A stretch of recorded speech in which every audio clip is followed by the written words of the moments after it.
The gibbon wake up according to the sunrise. When the sunrise at about like, for this period at about like 5:30 to 6:30, they will start to call in that morning. In Cambodia, I'm not sure, maybe in the world, there is no way to see the gibbon in the wild like in this place. My name is Naven Hon and I was born in Ban Long, Ratnaki province.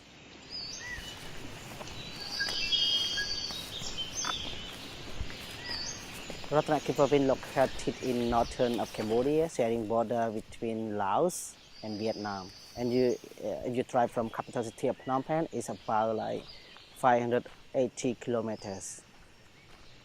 CI Cambodia, we start, as I remember, we start from 2001. I am Bunra Singh. I am as a country director for Conservation International Cambodia program. We work with the government and then we had legally have a memorandum of understanding with the government of Cambodia. And then we support the Cambodia since 2001. We work at what we call the Central Cardamom Protected Forest. But now they convert to the Central Cardamom National Park. This is the first target area.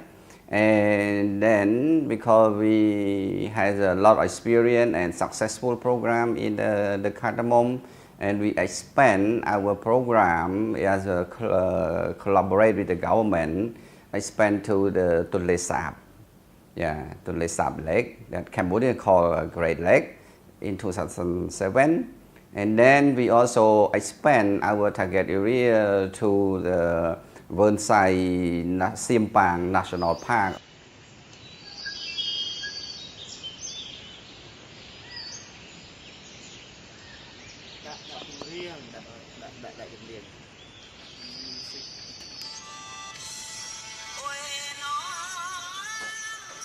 Conservation International started working here since 2009. During that time, we just conducted the biodiversity research. For example, we will set a camera trap around the area to see what animals in here, what the values in here. And we also work with the community, I mean the indigenous people working around. Do they realize that conservation is important? And what is the main challenges for community? And after that, we realized that we found a lot of evidence that this area is very high values of biodiversity and cultural heritage and a source of income for local communities.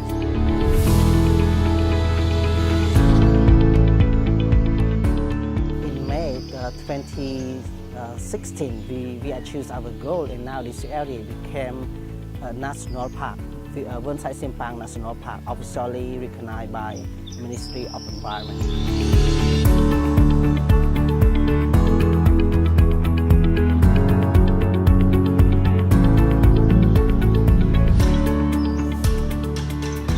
More habitats for gibbon is a very good sign for conservation, and to list it as endangered is very good. To convince to the government as well as international NGO to conserve this species more effectively.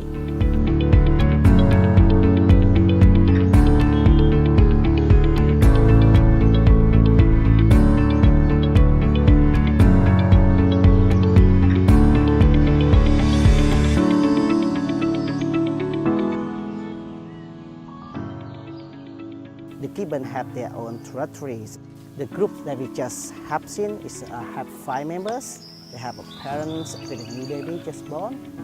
All babies, when they were born, they are yellows, but it will change color when they grow up to adults, about like 1 or 2 years. They will change. If it is male, they will change to black, and if it is female, they will keep yellow.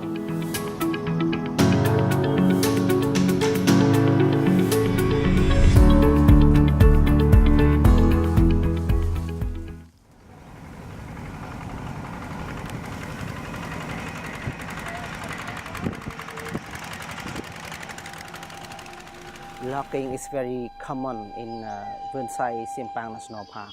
In the past, because this area is not fully protected by the government, even though it is listed as a conservation area, but it's not fully protected.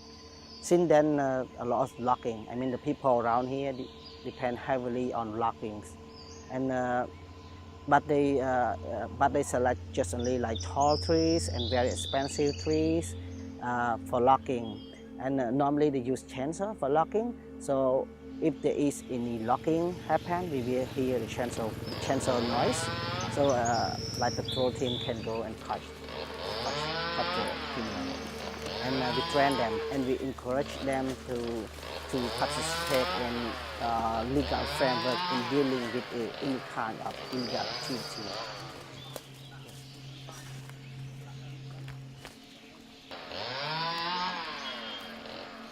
The idea of ecotourism, because we want to use threat to the forest or to the gibbon or to the biodiversity as a whole. And another thing is to increase the income of local community, because we are aware that the people log the tree or they cut the tree because they want to get money to support their living. So we have this idea.